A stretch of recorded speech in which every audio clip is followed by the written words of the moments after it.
2026 সালে 15টি দেশ একসাথে সিদ্ধান্ত নিয়েছে আর ডলারে বেচা কিনা নয়। আমেরিকা এখন সেই ভয়ে কাঁপছে, যেটা 80 বছরেও কখনো আসেনি। আর এই সিদ্ধান্তের ধাক্কা সরাসরি লাগবে আপনার পকেটে। একটু পেছনে যাই। 1944 সাল, দ্বিতীয় বিশ্বযুদ্ধ প্রায় শেষ। আমেরিকা বলল পৃথিবীর বেচা কিনা সব কিছু হবে ডলারে। বাকি দেশগুলো মাথা নাড়ালো। সেই থেকে 80 বছর ধরে তেল কিনতে ডলার, গম কিনতে ডলার, সোনা কিনতে ডলার। পুরো পৃথিবী আমেরিকার মুদ্রার উপর নির্ভরশীল হয়ে গেল। কিন্তু এখন রাশিয়া বলছে ইউরোপ আমাদের নিষেধাজ্ঞা দিয়েছে, ডলার আমাদের দরকার নেই। ভারত বলছে আমরা রুপিতে ব্যবসা করব।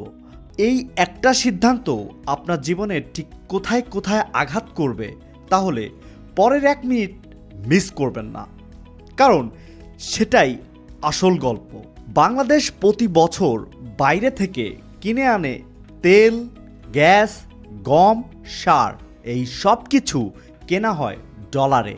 এখন ডলারের দাম যদি হঠাৎ বেড়ে যায়, তাহলে তেলের দাম বাড়বে। তাহলে প্রশ্ন হলো, ডলার কি সত্যি শেষ হয়ে যাচ্ছে?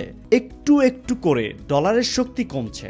2000 সালে পৃথিবীর মোট বৈদেশিক মুদ্রার রিজার্ভের 72% ছিল ডলার।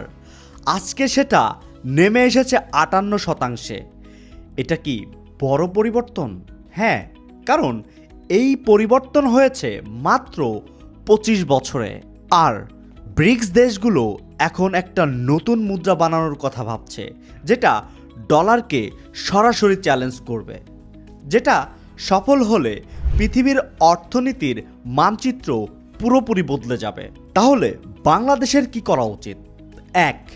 শুধু ডলারের উপর নির্ভর না করে বিভিন্ন মুদ্রায় বাণিজ্য শুরু করা। 2. রেমিটেন্স আনার নতুন পথ খোঁজা। 3. নিজেদের উৎপাদন বাড়ানো যাতে আমদানি কমে। ডলার আজকে মরছে না, কিন্তু ডলারের একচেটিয়া যুগ শেষ হতে শুরু করেছে। আর এই পরিবর্তনের ঢেউ একদিন না একদিন আপনার দরজায় এসে পৌঁছাবেই। প্রশ্ন হলো, আপনি কি তখন তৈরি থাকবেন? এই ভিডিওটা যদি আপনার কাজে লেগে থাকে, এখনই শেয়ার করুন আপনার পরিবারের সাথে, আপনার বন্ধুর সাথে, কারণ এই সত্যটা সবার জানা দরকার। আর কমেন্টে জানান আপনি কি মনে করেন, ডলার টিকবে নাকি শেষ হয়ে যাবে? ফলো করুন এবং বেল আইকনে ক্লিক করুন। পরের ভিডিওতে দেখা হবে।